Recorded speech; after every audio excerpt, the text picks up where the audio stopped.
कौन कौन बैठे? ड्राइवर जाइए। शाबाश।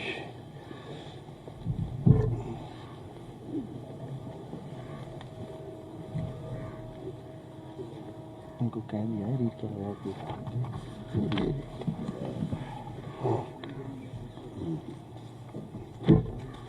शुरू करें? प्रारंभ इजाजत है?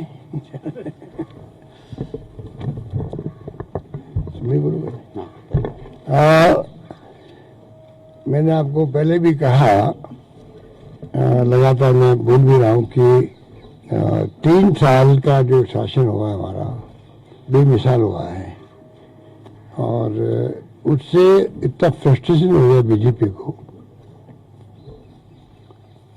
बीजेपी इतना फ्रस्ट्रेशन आ गई है कि इनको हाईकमांड को भी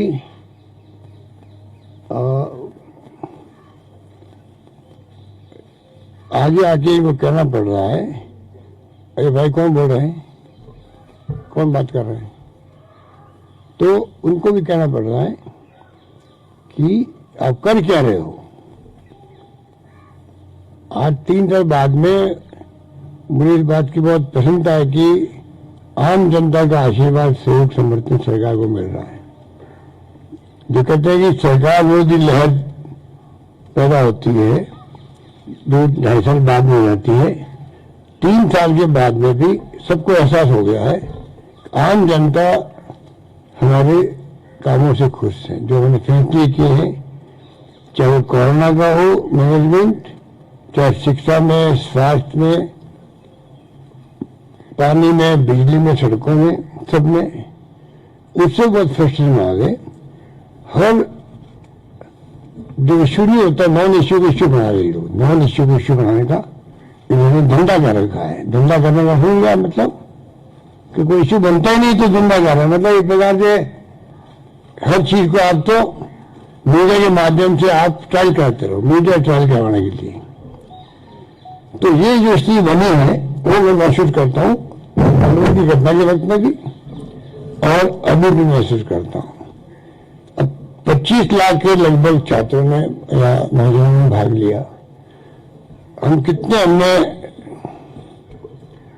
आप समझ लीजिए कि उनके प्रति ये भावना वाली चीज सबकी कि भाई कैसे 25 लाख लोग जेलों में जाएंगे, कहाँ तो रुकेंगे, कहाँ खाना खाएंगे।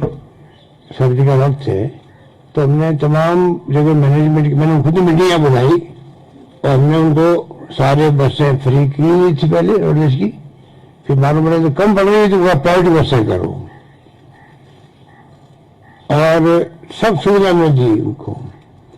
कलेक्टर को कहा गया आप एनजीओ से संपर्क करें जिलों के अंदर, प्रयास करें कि रात को रहने में तकलीफ नहीं आए, आराम से कुछ खाने पीने की व्यवस्था को एनजीओ करे। और मुझे खुशी है कि जो कोरोना में देखने को मिला लोगों का जो भाव कि सबने मुझे लड़ी किसी गरीब को भूखा नहीं सोने दिया।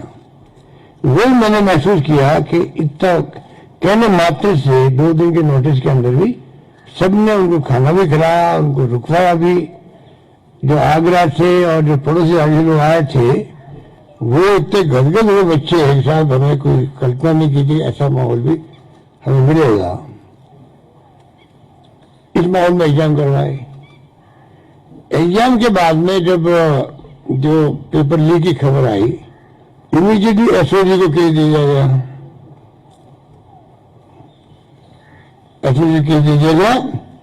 और आप देखिएगा अभी माहौल पूरे कंट्री में बना रहा है किस प्रकार पेपर लीक हो रहे हैं, ये क्यों हो रहे हैं, ये नौबत क्यों आ रही है। उस पर भी भारत सरकार को सोचना चाहिए, राज्य सरकार को सोचना चाहिए नौबत क्यों आ रही है कि बच्चे जो हैं वो ज्ञान बना करके पेपर आउट करने के षड्यंत्र में लग जाते हैं। ये नौबत क्यों आई है, उसको ठीक करने जा सकता, वो अलग इश्यू है। केंद्र सरकार में 3 पेपर आउट हो गए, 21 में, 17 में और 21 में। थर्ड सेना के लिए सामान्य सैनिक भर्ती, SSC, CGL, UGC net 2021, Hindi की परीक्षा, ये सब आउट हुए हैं। उत्तर प्रदेश में हुए हैं 21 के अंदर, 18 के अंदर।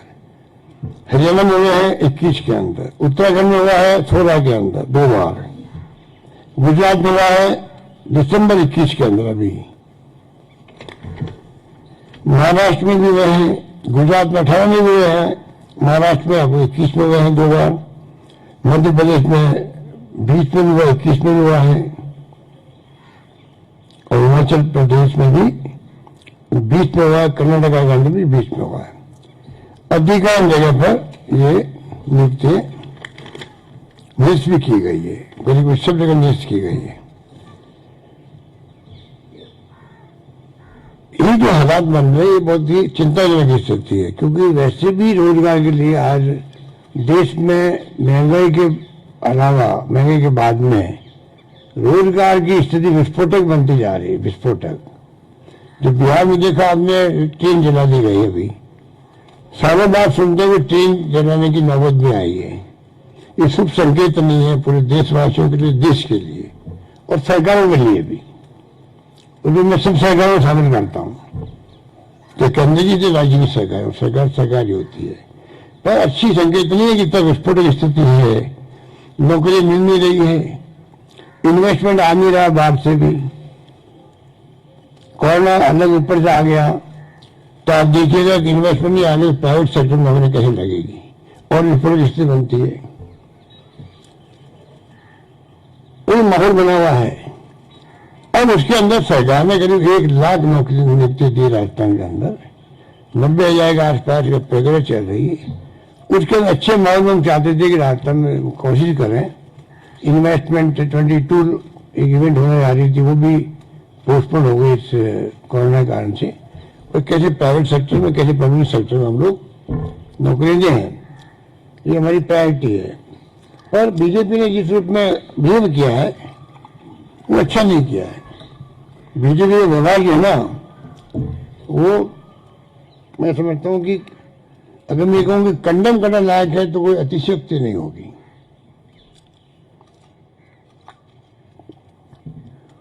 क्योंकि इश्यू को बनाओ, अल्टीमेटली उससे पब्लिक इंटरेस्ट सर्व हो, इश्यू को बनाओ, चाहे कोई बनाए, हम बोले या वो बोले, अल्टीमेटली उससे इंटरेस्ट पब्लिक का सर्व होना चाहिए।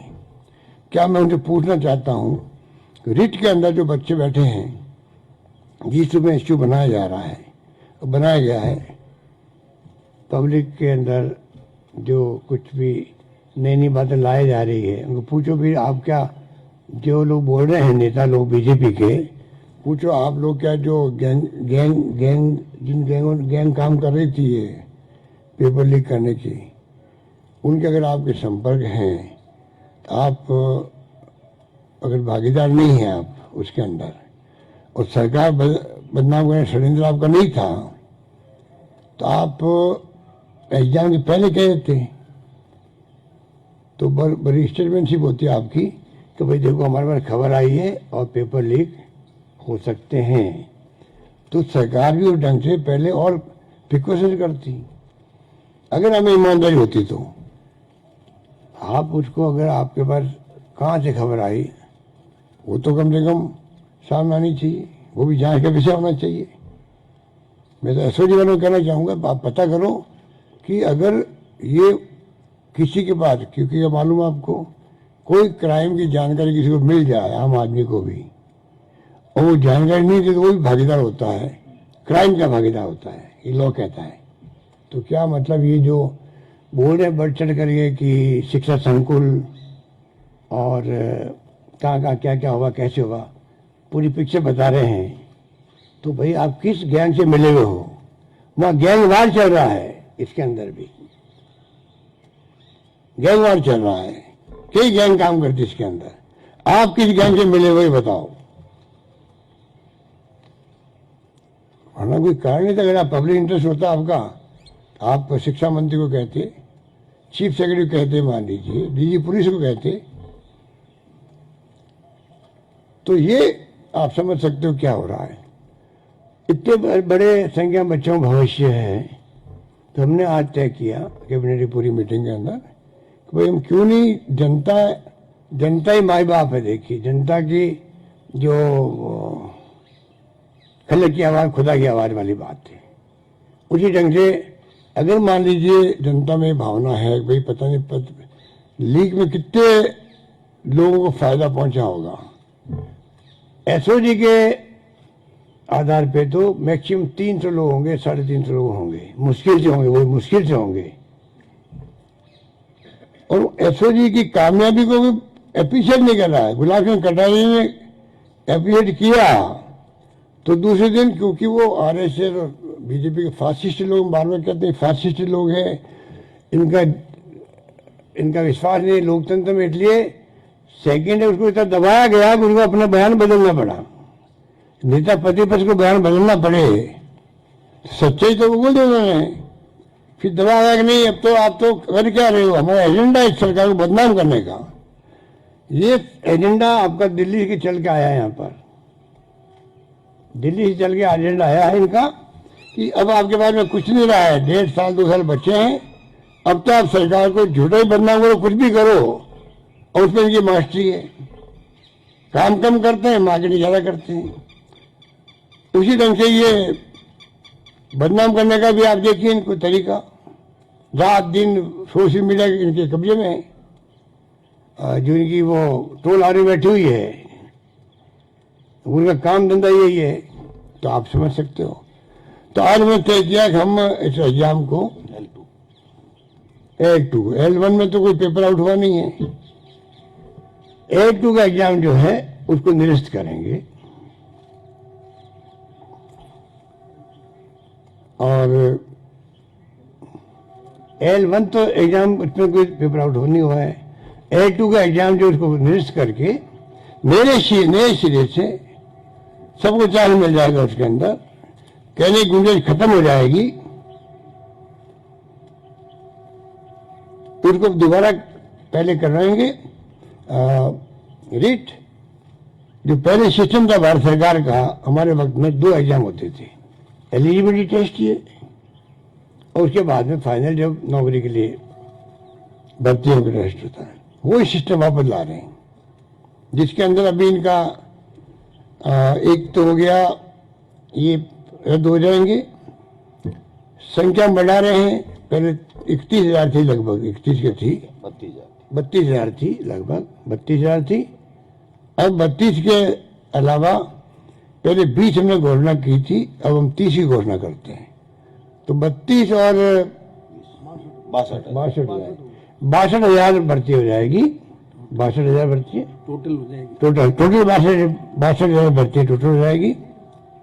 L1 और L2 में दोनों मिला के इसमें L1 के 15,000 ये वो अलग बात है, माइनस हो ये जो सेलेक्ट हो ये तो हो जाएगा ना, 64,000 कुल होगी ना, पहले 32 थी, अब 30 और मिला रहे हैं। उसमें लेवल 1 के जो अभी पास हो जाएंगे वो 15,000 जो भी फिगर है, तो वो मतलब अलग निकल जाएंगे। बाकी का हम आगे एग्जाम लेंगे, 2 तरह लेंगे, एलिजिबल टेस्ट पहले की तरह, और एलिजिबल टेस्ट में भारत सरकार कहती है आप इनको भले परमानेंट कर सकते हो, एक बार एलिजिबल हो गया तो भले वो 2 साल 4 साल 5 साल कभी दे बोले, वैलिडिटी आजीवन है उसकी। तो वो तो हम बाद में आपको बताएंगे जब रूट्स वगैरह बन जाएंगे, क्योंकि रूट्स बनाने पड़ेंगे नहीं इसको वापस, परंतु इसको अपन चाहेंगे कि वो कराएं और बाद में फाइनल एग्जाम करवाएं विषय वाइज। जो विषय के होंगे लोग, जो कैंडिडेट विषय वाइज करवाएंगे।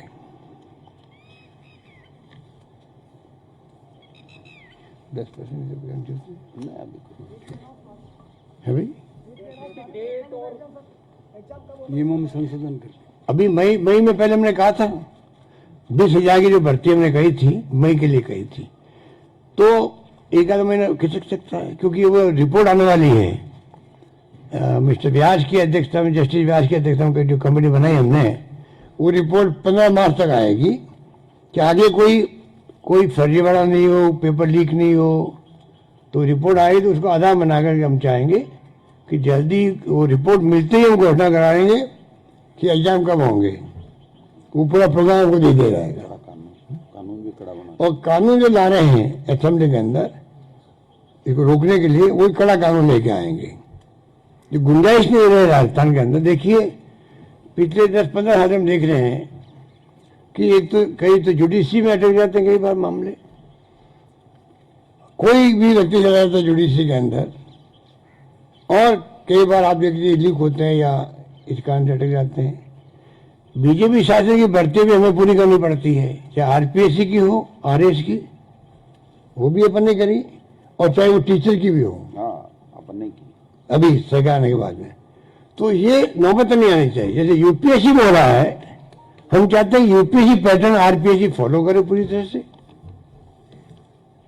बल्कि वो जो सबऑर्डिनेट सर्विसेज बोर्ड बना वो भी फॉलो करे, और बाकी सिस्टम ऐसा बन जाए जो कमेटी रिपोर्ट आएगी उसके आधार हम चाहेंगे कि ऐसा सिस्टम बने कि बिल्कुल इसमें स्मूथली बच्चों को टेंशन में नहीं हो, आराम से एग्जाम दे सके। ये बार बार आप कितने क्या बीतती होगी उनके ऊपर, क्या बीतती होगी कि पता नहीं अब क्या होगा।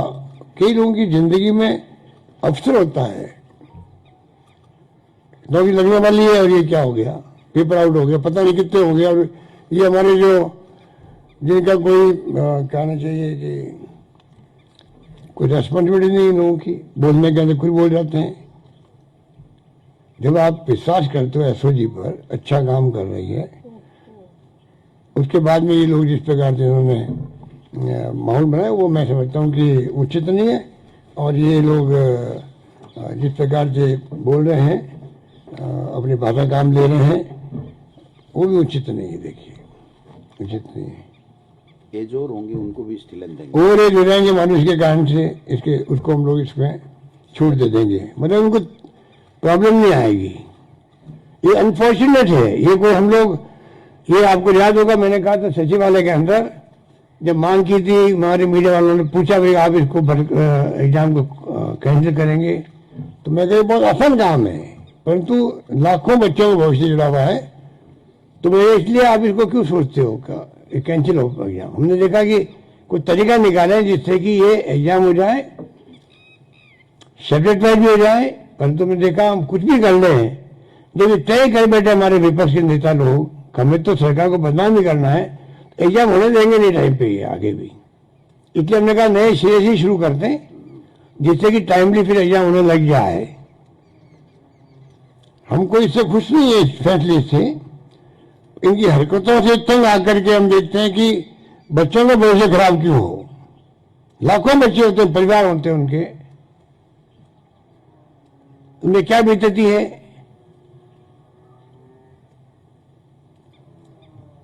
तो ये फैसला हमने इसीलिए किया, और मैं चाहूँगा कि पूरा मीडिया और तमाम साथी इसमें अपने अपने स्टडी रखें और सब मिलकर हम राजस्थान में नई परंपरा डालें। क्या आज पक्ष विपक्ष को क्या हो गया है, ऐसा कभी देखा नहीं मैं आजकल।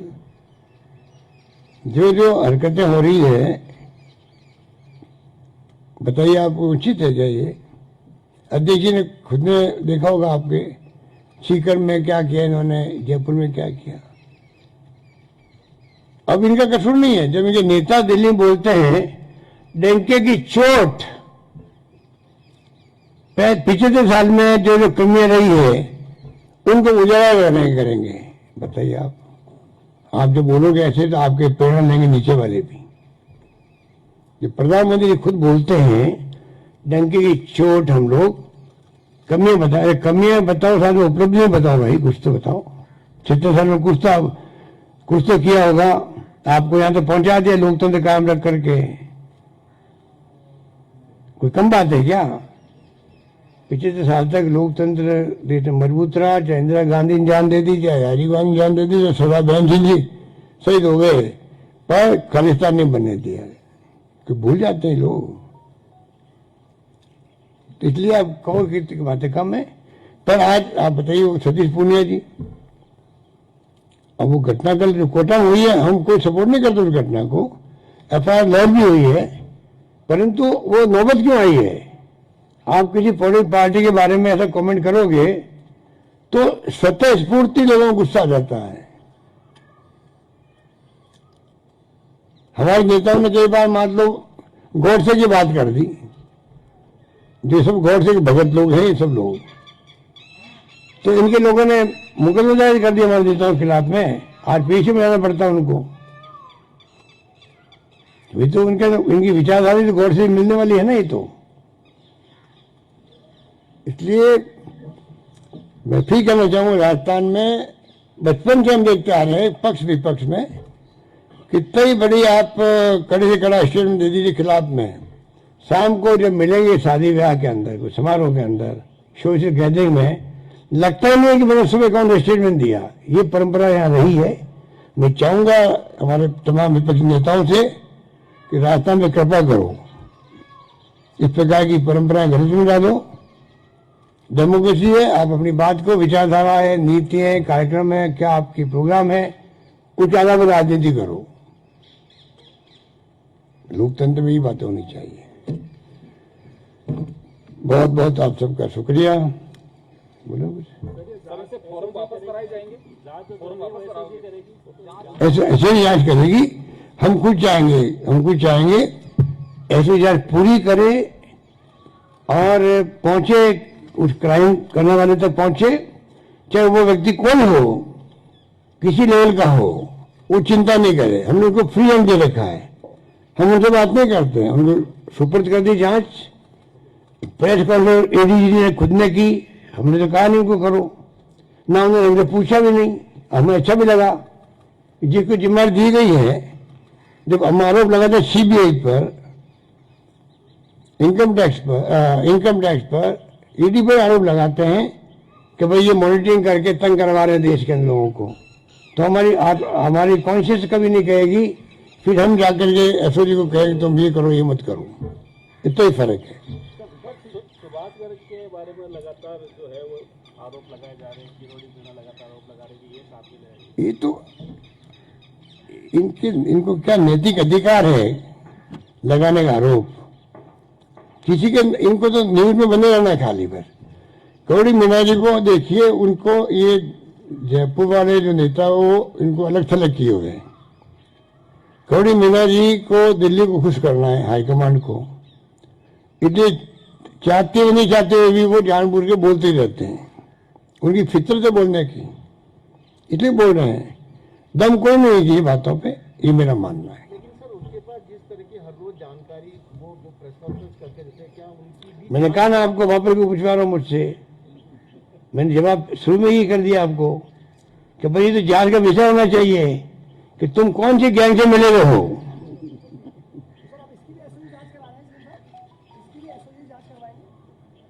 मैं कौन हूं कहने वाला? एसओजी की ड्यूटी है कि जिसको जो उनको लगे कि ये जो हमने जांच बढ़ाई है आगे, इसमें जो अगर मान लीजिए उनको जरूरत पड़ेगी कि बयान देने के लिए, बयान। सर किरोड़ीलाल मीणा जी ने कहा कि एसओजी जो है गलत दिशा में जांच कर रही है, सीबीआई अगर जांच करती तो दिशा सही हो सकती। उनकी बातों में ज्यादा उनको सीरियस लेना नहीं चाहिए आपको।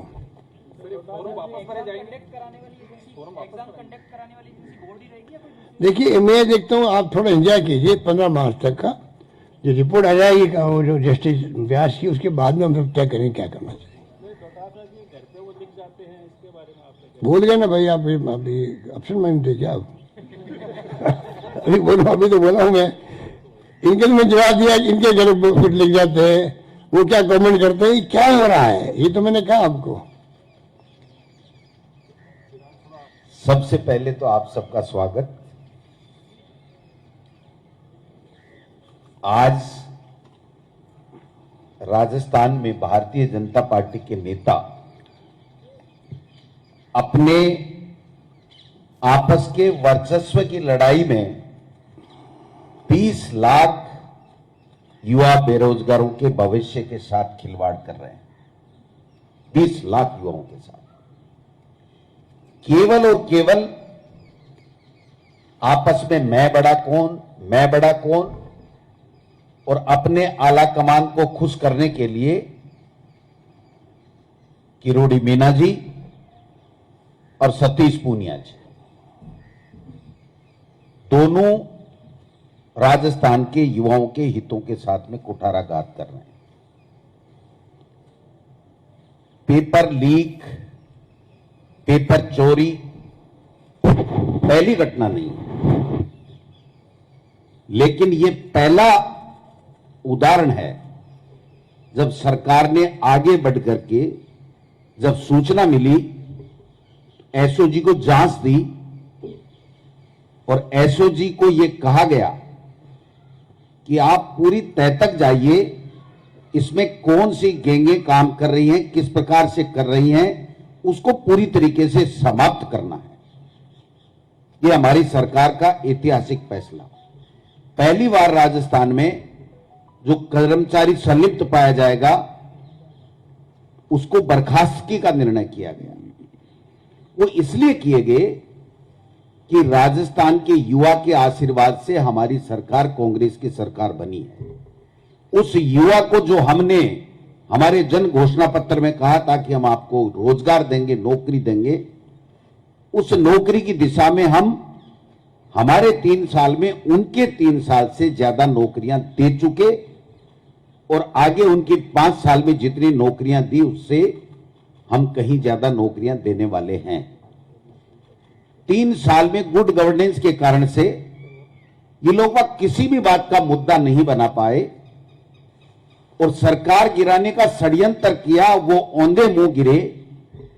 उससे बौखलाए हुए दिल्ली में बैठे हुए भाजपा के नेता अमित शाह जी, मोदी जी और उसके साथी, और यहां पर 2 ग्रुप बल्कि 3 ग्रुप हैं।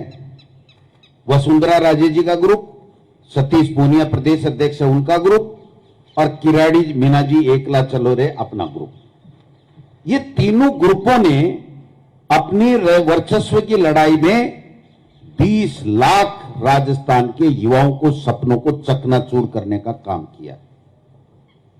उनको इंतजार करना चाहिए था एसओजी का, और मैंने पहले भी कहा था पीसीसी प्रेसिडेंट के नाते और तत्कालीन शिक्षा मंत्री के नाते कि आप कोई भी क्लू बताइए, कोई भी सूचना दीजिए, सरकार पूरी तरीके से जांच करेगी।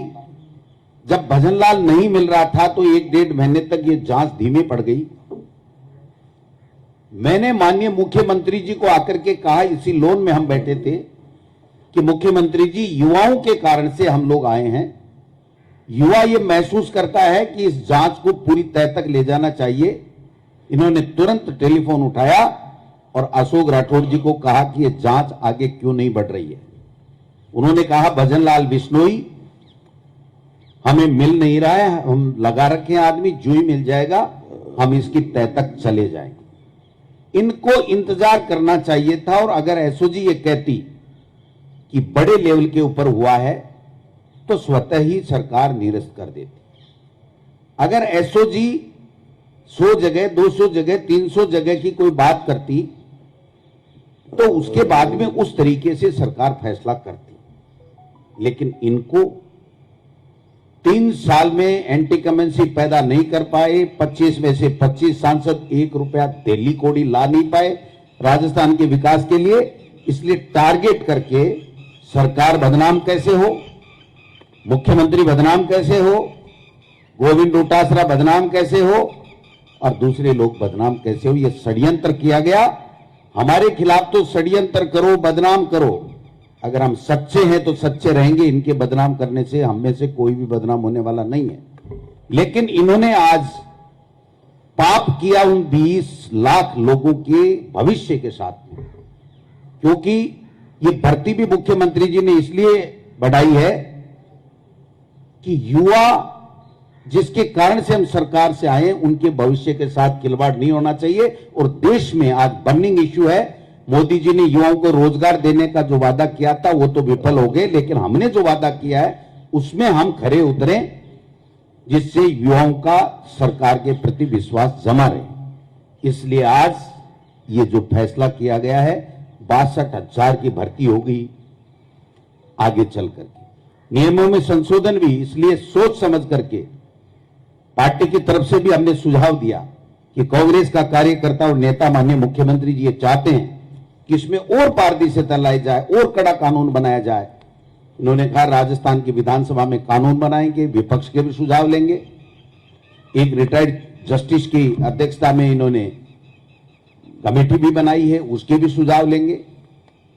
और हम 2 एग्जाम इसलिए करवा रहे हैं कि 101% पारदर्शिता रहे किसी तरीके, क्योंकि एक एग्जाम जब सिलेक्शन की हो जाती है तो फिर आदमी येन केन प्रकरण प्रयास करता है और उसमें कहीं ना कहीं कोई चूक हो जाती है। ये पहली सरकार है जब एसओजी ने यह बताया कि पेपर रखने में चूक हुई है। तत्काल बोर्ड के आधी रात को अध्यक्ष को बर्खास्त किया गया।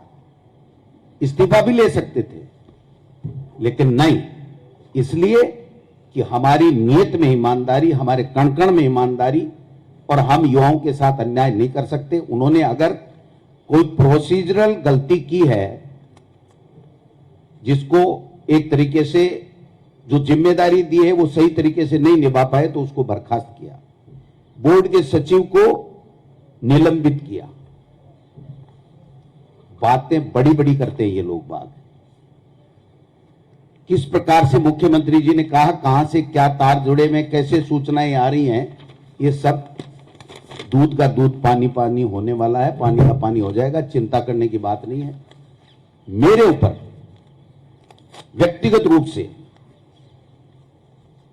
अगर किसी भी नेता ने कोई आरोप लगाया, एक आलपिन की नोक जितना आरोप साबित कर दे इस रीट भर्ती परीक्षा मेरे या मेरे परिवार के शामिल होने का, तो मैं आप सबके सामने कह रहा हूं, कोट कर लीजिए, जिंदगी में मैं और मेरा परिवार राजनीति नहीं करेंगे। 12 लोग फेल हो गए हो तो बताओ।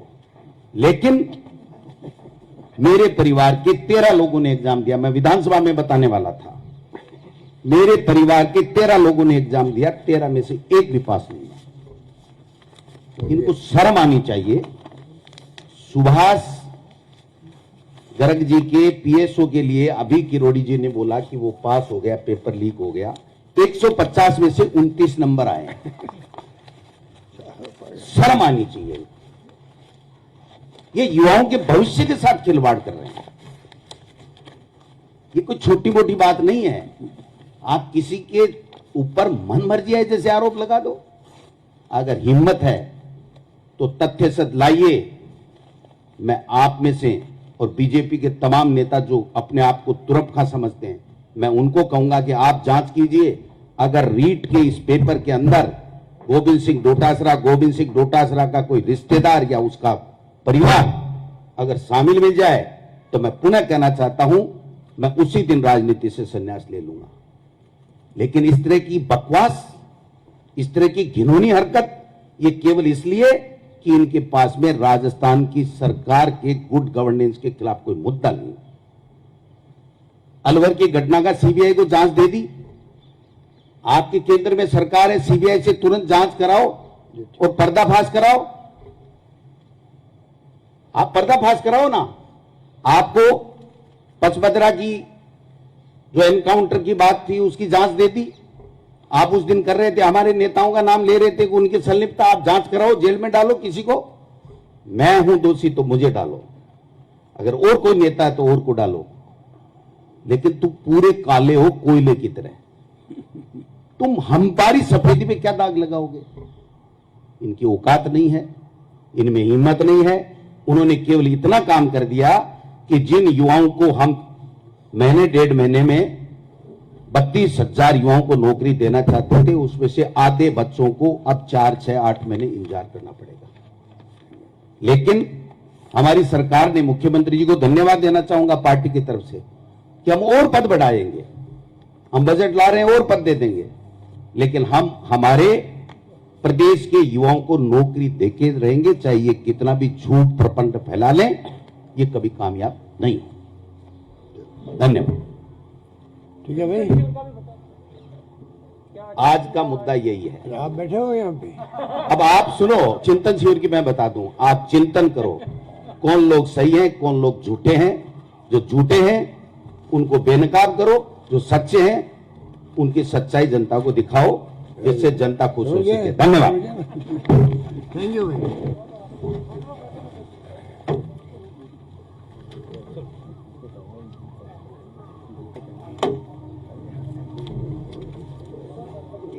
नमस्ते।